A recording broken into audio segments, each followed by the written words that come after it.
All right, shalom, shalom. This is Brother Mayum coming at you from GMS Tampa Bay.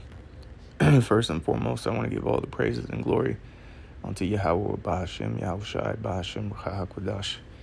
Double honors to the elders, apostles of Great Millstone, and much blessing and salutations to the Hakim around the four corners of the earth who are diligently pushing out His truth and sincerity. And I just want to do a quick lesson going into this article that you see here. Seeing the times that have already passed. This is an article dated back in October 9th of this year, 2023. It is entitled, Congress Buys Up War Stocks Ahead of Hamas Attack on Israel. And Bubba Gashar, bear with my voice. Jake's just under the weather so just Bubba Gashar, bear with me. But this should be as to no surprise to people, seeing who we're dealing with, seeing who's seeing who we're talking about, that being America. They've done this for years and years, where they prepared themselves, to make money, before, how's the word go? Before catastrophes happen. Okay. And that's what you see here. Okay. Just like in the 9/11, bombings. Prior to that, the man who owned the building took out an insurance claim or something along those lines, and he made millions, if not more than that, off those buildings collapsing. And this article here is entitled, Congress Buys Up War Stocks Ahead of Hamas Attack on Israel. And as you'll read, you'll see that there's dates such as, they've been doing these things since September. Okay, and this article does a little decent job. I'm not sure if it gives timelines or not, but it doesn't. But, as far back as September, some of these government leaders, some of these congressmen were buying up stocks, So let me read a little bit of this. It says, as tensions escalate between Israel and the Hamas group, it has been revealed U.S. congressional leaders have been making some strategic investment moves into military-related stocks. And see, and this is just the nature of Esau Edom. Okay, he'll tell you in one breath how he's for the ending of wars, he's for the ending of, for the bringing about of peace, but at the same time he's in the background looking to see how he can profit. Let me get this in Sirach chapter 12. Matter of fact, let's start here. Sirach chapter 12 verse 10. It says, never trust thine enemy, for like as iron rusteth, so is his wickedness. And you say you can't trust these devils, man. It says, for as iron rusteth, so is his wickedness. Okay. And we're talking about these elites, all right, the top ruling class of these Edomites, man, and even to the levels of the governments. These guys can't be trusted, man. Their forked tongue, which we'll get that precept too. It says, though he humble himself and go crouching, yet take good heed and beware of him.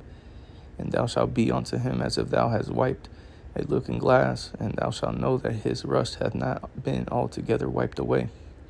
Right, man. And that's the thing, is that these guys portray themselves to be humbling themselves from the matters of America to go and help other nations that are in distress, when in all actuality they probably more than likely started the conflict, and now they're going over there to make money.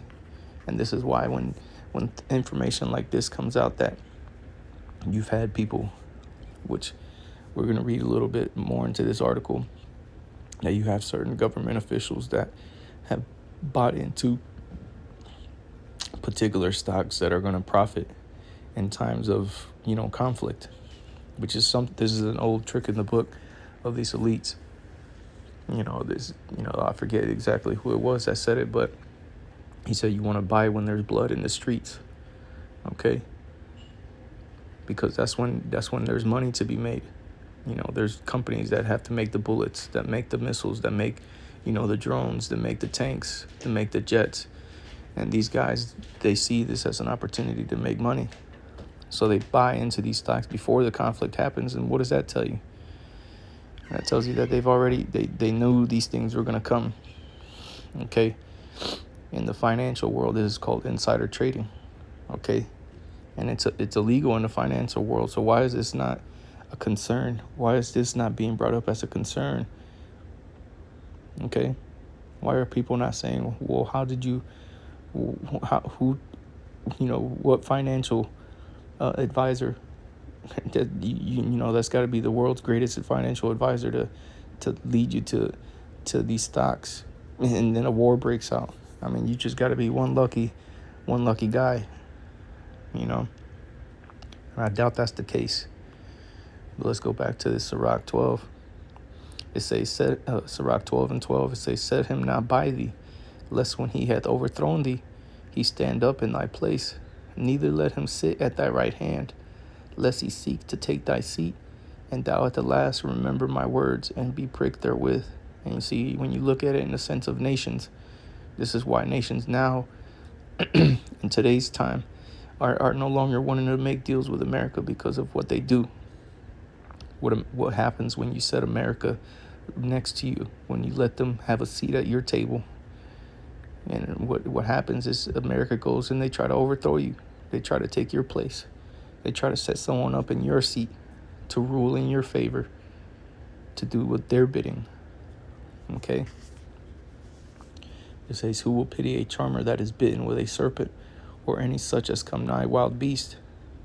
So one that goeth to a sinner and is defiled with him in his sins, who will pity? See, and this is why nobody feels bad. Nobody feels bad for these nations. It says, so one that goeth to a sinner and is defiled with him in his sins, who will pity?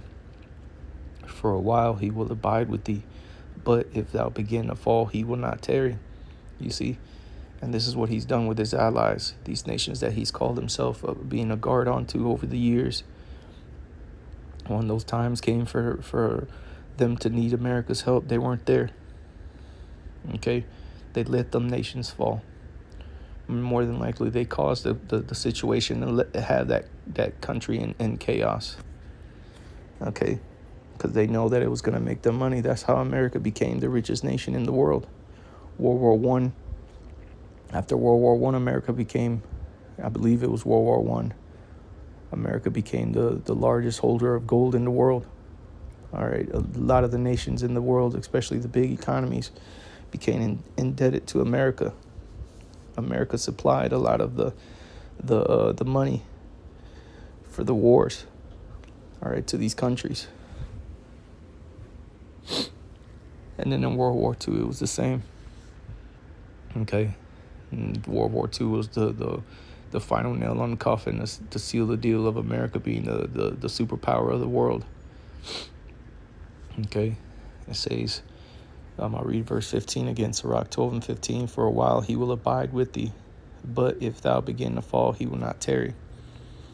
An enemy speaketh sweetly with his lips, but in his heart he imagineth how to throw thee into a pit. You see? So here it is. You see on these C-SPAN news outlets, you see on Fox News, CNN, these guys speaking sweet things about how they want peace over there in the Middle East, and they want justice, and this and that, and they want to pass these bipartisan laws, and they want to pass these budgets to help out these nations, to help out so-called allies. But in the background, they're making backhanded deals to profit off of the very war that they're saying they want to end. So which is it? Do they want to end the war, or do they want to make money? And I can tell you that the answer is not that they want to end it. Okay. It says, in his heart he imagineth how to throw thee into a pit. he will weep with his eyes. But if he find opportunity, he will not be satisfied with blood. If adversity come upon thee, thou shalt find him there first. And though he pretend to help thee, yet shall he undermine thee. You see, if adversity come upon thee, thou shalt find him there first. Okay. Who was the first ones on the fly when all that started happening in the Middle East? You know, back in October. It's America, man. You know, sending their ships. Okay. It says, and though he pretend to help thee, yet shall he undermine thee, man. And that's what he's done. He didn't go over there to make peace. He went over there to stir up a hornet's nest, to make things worse. He could care less if his people, his own people, get destroyed or killed or, you know, caught, and none of that. He don't care about any of that as long as it makes him money. Because that's the greed of this devil. That's the desire and the lust that this devil has, is that he could care less about who he has to kill in the process of him making more money. Okay? It says he will shake his head and clap his hands and whisper much and change his countenance. You see? So let's go back to this article. It says, for starters, defense company General Dynamics has witnessed a surge in purchases. This isn't entirely unexpected. Defense stocks often become attractive during times of geopolitical tension, right? Remember the Ukrainian war? We saw a similar trend then, right? But see, the Israeli Hamas problem, you know, all these purchases of stock happened before the war. So what are you talking about? You see, he said, says, however, what's even more intriguing is the sectoral split between Republicans and Democrats. A substantial number of Republicans have shown a keen interest in the energy sector. Heavyweights like ExxonMobil, Devon Energy, and Chevron are clearly the favorites, right? Because how do you fuel a war? Through oil, man. So, of course, that's going to be one thing that everybody's going to always need in a time of war is oil. Okay? That's why nations have strategic oil reserves. The likes that Biden, depleted. It says on the other side of the aisle, Democrats seem to be playing the long game, focusing on the cybersecurity sector, with acquisitions in firms like Fortinet, according to insights by Unusual Wells on Twitter on October 9th. And you see, that should bring an alarming bell to your head. Why are they buying stocks in cybersecurity for a war in Israel and Hamas? Like the elder Malcolm labels his videos, things that make you go, So here's the tweet. It says, breaking, Congress has been buying war stocks. Many bought defense company General Dynamics. Numerous Republicans bought heavy into oil and energy companies with buys and whatever those titles there are. It says Democrats bought cybersecurity. It says these companies lobby Congress heavily. You see, so these are companies that give money onto these Congress people. You see, and now they're buying stocks into them. So it goes, again, things that make you go, Now, the big thing there is the cybersecurity thing, man. You know, you should ask yourself, what's up with that? Okay? You know, so let's get into a couple precepts here because, this is nothing new with this devil, This is something that he's always done, something that's always been in his heart. No matter what he tells you, no matter what he says, this devil loves to bring about, calamity and war on the earth. Matter of fact, let's get this in, before I get that in Psalms, let's get this in Revelation 6.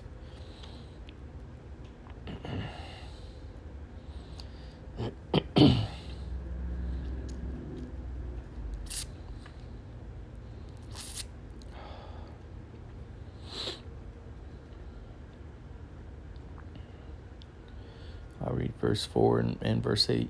Revelation 6:4 says, "And there went out another horse that was red, and power was given unto him that sat thereon to take peace from the earth, and that they should kill one another. And there was given unto him a great sword." You see, so this devil being that red horse, okay, he was the power that was given unto him was to take peace from the earth, not to give peace. That's why when the scriptures say that when they shall say peace and safety, who's they? The ones in charge, the wicked. When they shall say peace and safety, then cometh sudden destruction. Okay? They're not here to make peace deals. They're not here to figure out how can we end this war.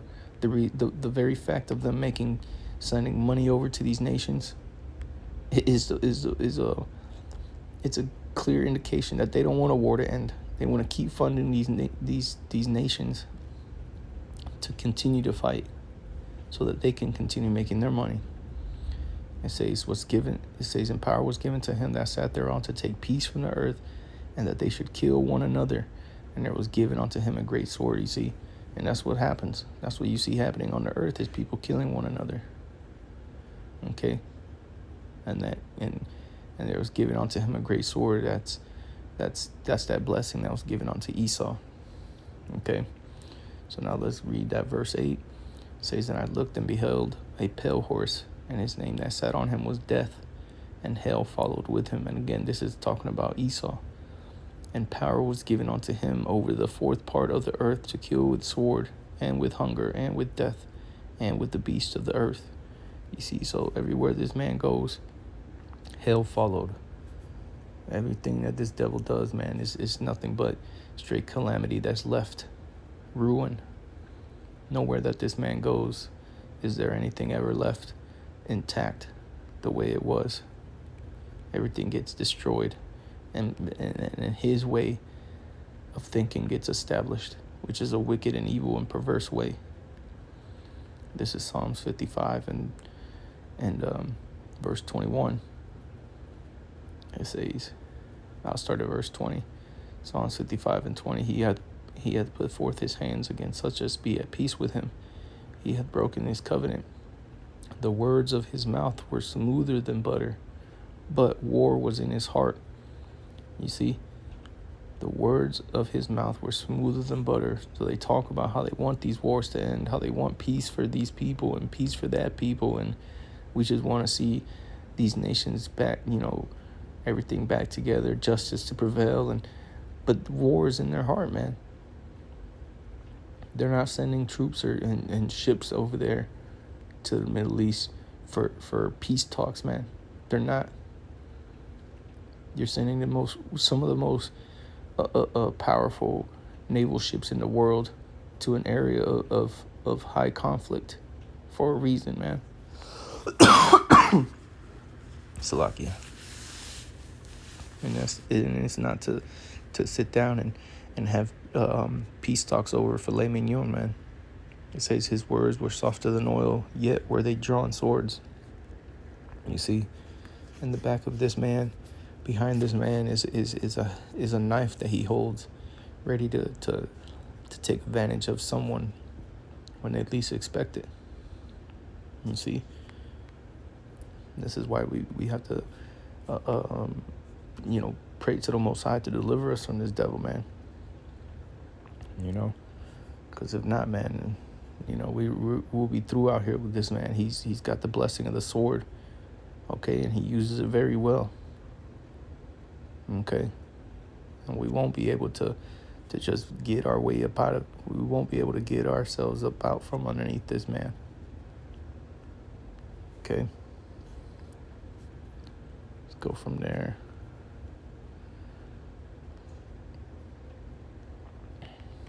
We'll close out on this. Psalms 140 and 1 says, "Deliver me, O Lord, from the evil man. Preserve me from the violent man." Who's that? Esau, Edom, man. He's the evil man. He's the violent man. It says, "Which imagine mischiefs in their heart. Continually are they gathered together for war." See, these people are always continually gathered for war, thinking about how they can make money. And wars are the best way to make money. There's the most lucrative business in the world is wars. You see, But, that's pretty much been the point. With that, look, I want to say all praises to Yahweh, Bahashem, Yahweh Shai, Bahashem, Rachahak Wadash. Double honors to the elders, apostles of Great Millstone, and much blessing and salutations to the Akim around the four corners of the earth who are diligently pushing out this truth and sincerity. With that, I say Shalom.